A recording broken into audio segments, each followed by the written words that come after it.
আসসালামু আলাইকুম অডিয়েন্স, আমি বর্তমানে আছি কুমিল্লা শালবন বিহারে।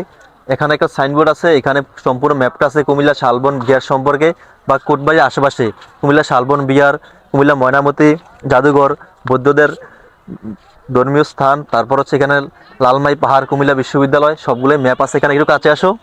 আমরা এখন আছি কেন্দ্রীয় মন্দির বা শালবন বিহার। শালবন বিহারের প্রধান গেট হচ্ছে এটা।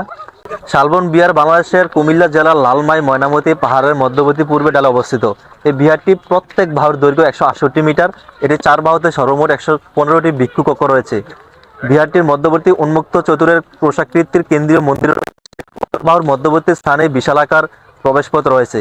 প্রত্নতাত্ত্বিক খনন ও অনুসন্ধানের ফলে এই বিহারের 6টি নির্মাণ পর্বের নিদর্শন আবিষ্কার হয়েছে।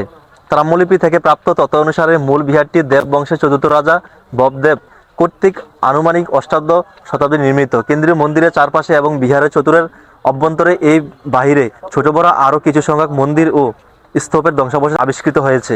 মূলত এই বিহারটি প্রাচীন সমতল জনপদের ধর্ম এবং বিদ্যা অনুশীলনের পাদপীঠ রূপে পরিণত হয়েছিল। মোটামুটি যারা প্রাচীন আমলে কোনো বিশ্ববিদ্যালয় ছিল না, ধর্মীয় চর্চা কেন্দ্রকে বিশ্ববিদ্যালয় বলা হতো। তাই এখানে বলা হয় প্রাচীন আমলে বৌদ্ধদের বিশ্ববিদ্যালয় এটি, যেটা নির্মাণ করা হয় খ্রিস্টাব্দ 7ম থেকে 8ম শতাব্দীতে।